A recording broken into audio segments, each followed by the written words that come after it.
adductor compartment is the adductor pollicis. So specifically, it's going to adduct the thumb. It's got two heads, separated by the radial artery.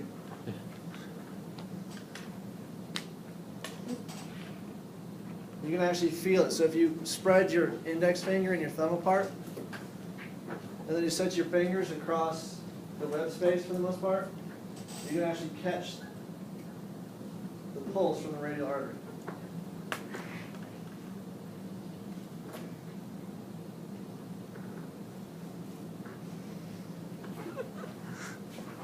Central compartment has the lumbricals. And the dorsal and palmar interossei.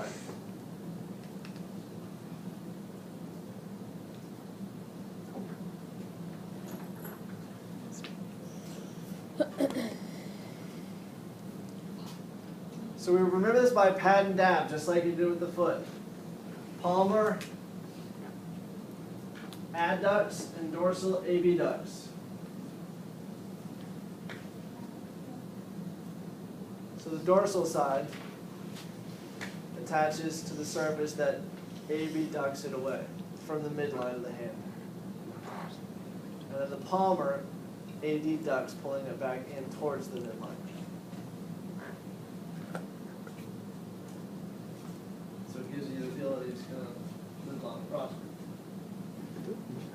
How the base magnets. And the life would be tragic. Palmar adducts and dorsal. Pad and dab.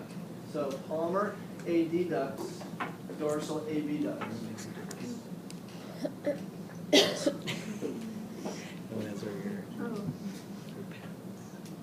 So that means there's 4 dorsal and 3 palmar. And your middle finger has 2 dorsal and no palmar. Because if that's the midline, then you can't adduct that one. If that makes sense. Forearm tendons. This is where things get fun. Because these tendons, we had a lot of muscles yesterday, or 2 days ago, I guess. So there's a whole lot of places for these things to run. Flexor retinaculum is this surface right in here. Was it the flexor or the extensor that drove you guys nuts on the cliff? Both? What's that? Yesterday's? The iPad quiz? Oh, it was Yesterday.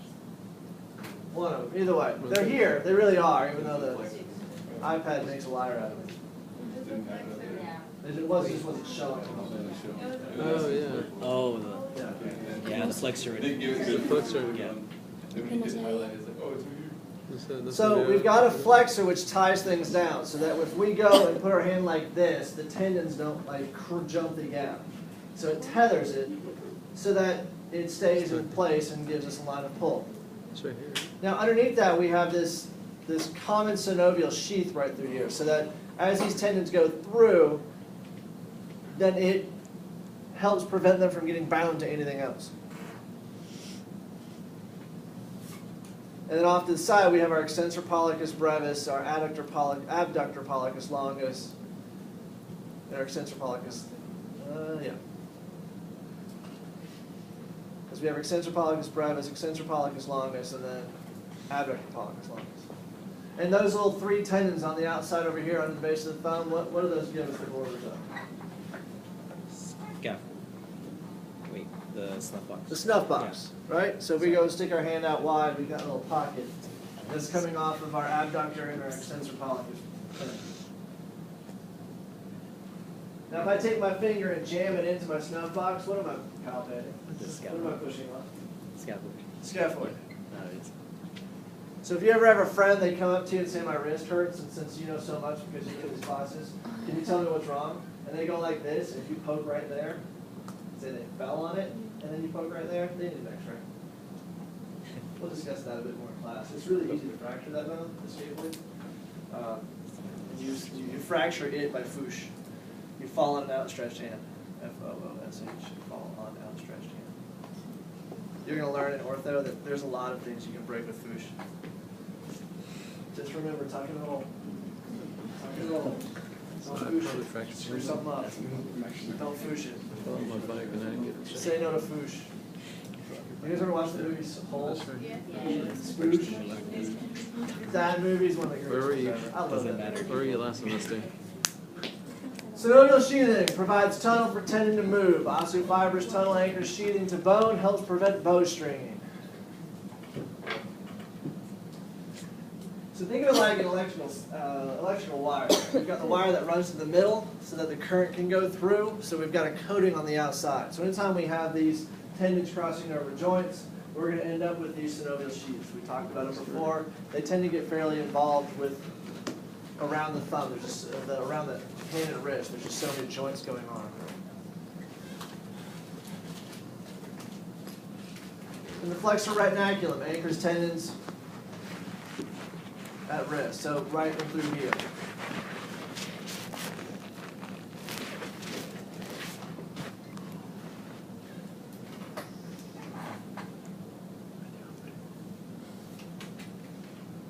What pathology have you heard of involving that area right there?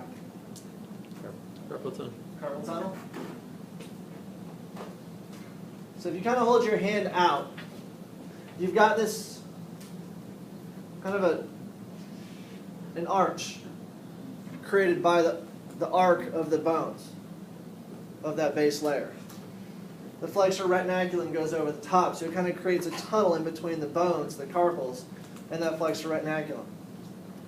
And just like with the subacromial bursa, if we get any swelling in those areas, we're going to have issues with there's no place for that swelling to go. Compartment syndrome, lower leg, subacromial bursa area under in the shoulder. Swelling has no place to go. So if you get swelling there, then we're going to end up with issues that it's going to hurt. It's going to compress stuff. And one of the main things that compresses is the nerve. Anybody want to guess what nerve? Median. What Median. nerves? What are our choices? Radial. Median, radial, Ulnar. and ulnar, right? So on the anterior side, so we do know, looking at our drawing, because we have learned it so well by now, that the radial goes posterior. So it stays mostly in covering the musculature of the back of the hand, the extensors. So on the front part, oh, there it is. On the front part, we're going to end up with our median nerve right through the middle, which is the one that gets impacted the most with the carpal tunnel issue.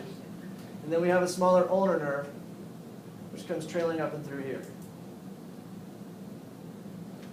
So from the trapezium over to the pisiform, we can kind of connect straight across to help create that tunnel.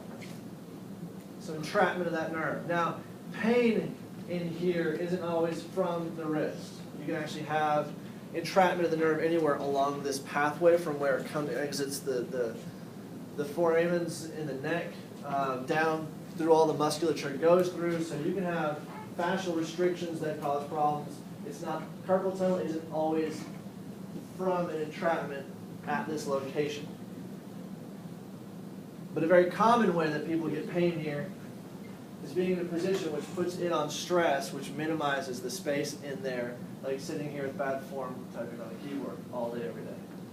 So you need to have that wrist put into a neutral position by finding some kind of, you can squishy pillows or ergonomic approaches that straighten out the wrist and don't have all that kind of stretch.